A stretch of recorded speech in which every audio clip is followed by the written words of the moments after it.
crash and burn. Okay, tonight I want to discuss Family Life. Now, this is a 1971 British made-for-TV movie that was based off a play by the name of Two Minds that was directed by the same person. It was produced by the same... It was pretty much everybody involved in the play is involved in this made-for-TV movie. And the reason that I wanted to discuss this movie was just because of how incredibly berating the main character's parents are. I mean, what they do to their daughter in this movie is so reminiscent of what Michael Gambon's character does to Helen Mirren's character in The Cook, the Thief, His Wife, and Her Lover. It's just not taken to that extreme. So basically, this story is very simple. There's a 19-year-old girl by the name of Janice, and she lives with her parents. They are known simply as Mr. and Mrs. Baildon. Their last name is Baildon, and they're referred to as Mom and Dad. So she is very clearly mentally ill, but because this movie takes place in the late 60s through the very early 70s, mental health wasn't something that was really at all understood or respected at this point, and her parents are just relentless. Like, the title character, her name is Janice, and by 2023 standards, she's a very normal teenager. She's hanging out with her friends, you know, fucking around, doing this, sleeping with this boyfriend, sleeping with that boyfriend, riding around on mopeds.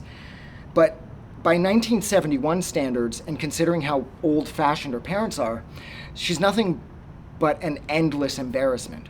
Even though you can clearly tell, like I said, that from the onset of this movie, there's some sort of mental illness at play.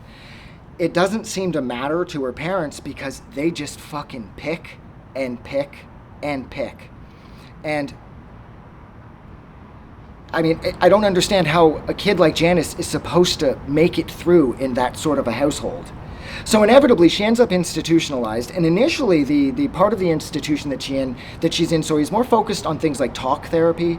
She's a really cool psychologist or psychiatrist, whatever.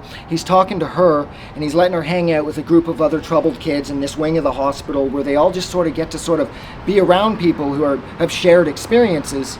So, you know, maybe that will create some sort of a better comfort zone so that maybe then people like her will open up and yada, yada, yada. But the other thing that I really liked about this movie was, at least initially, the same mental health professional, now whether or not he's a psychologist or a psychiatrist, he decides to talk to her parents as well to get to the real source of the matter. So initially, I kind of got the vibe that it wasn't even the parents, it's just that they were raised in a very different world, and when you get to know the parents through their little bits of psychoanalysis that you see that's filmed, you find out that, you know, the father is unhappy with his sex life with his wife, even though they've been married forever. She still doesn't like him walking around naked, and she's not very into sex, so they never have sex. And then the mom, you find out that maybe she's not that bad. You know, I mean, well, this is the impression that you get early on, is that perhaps the parents are just as entangled up in this as the daughter is, as Janice is. And so initially, at least, you kind of feel for them because you start to see it from their end. But even the psychoanalysts that the parents take part in, eventually the mom sort of gets cornered by the psychologist or whatever he is by saying that, like, so basically what you're saying is that you get upset with Janice when she doesn't do what you tell her to. It's not so much about you trying to do the right thing for Janice. It's more about you attempting to do what's right to keep up appearances. And whenever Janice steps out of line, you know, you crack the whip and you discipline her. And how that may not be the healthiest. And so, very abruptly, that wing of the hospital is shut down. And Janice is pretty much discharged immediately back into her parents' care. And it just goes to hell. No matter what she does, I mean, there's one part in the movie where her and her boyfriend decide to spray paint all of her parents' trees and her father's garden gnomes in the backyard blue. And it's really impactful. It's almost looks pretty good, actually. And her father is just not impressed with this. And it's one thing leads to another. And it's just like her father just kind of gives up and starts hitting her. And she starts fucking talking back to them heavy at one point, and he just fucking goes off on her, and he just like pummels her, and the mom's trying to stop him and everything, and it cuts, and Janice is going back into the hospital. And it seems that whenever she's back in the hospital, even though that initial wing that she was in has been shut down, the new head doctor seems to not be such a bad guy, and he's saying how she just needs things like some peace and some quiet, some rest, some time to sort of recoup and regather her thoughts and whatnot.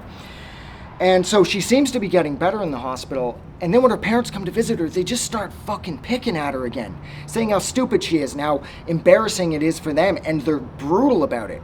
Both of them are going at her like pit vipers at the same time. And it's so bad that even the nurse who's walking around the ward sort of senses something. She comes over and she's all smiles, of course. And she's like, hey, is everything okay here, everybody? Blah. And then, of course, her parents are keeping up appearances. So they're like, oh, thank you so much for looking after our daughter. You're doing such a wonderful job here. We really care about her. Blah, blah, blah, blah, blah. And then the second the nurse walks away, boom, they fucking start in on her again.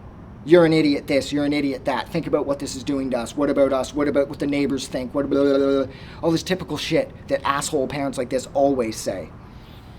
And we find out from a dinner scene that takes place at the parents' house with Janice's sister, who has since left home, has a couple kids of her own, and I believe she's married, and her husband isn't there because I don't think her husband cares for her parents very much. She flips out on the parents too, saying like, no wonder I left. I mean, and look at fucking Janice. She's a basket case, and this is your fault.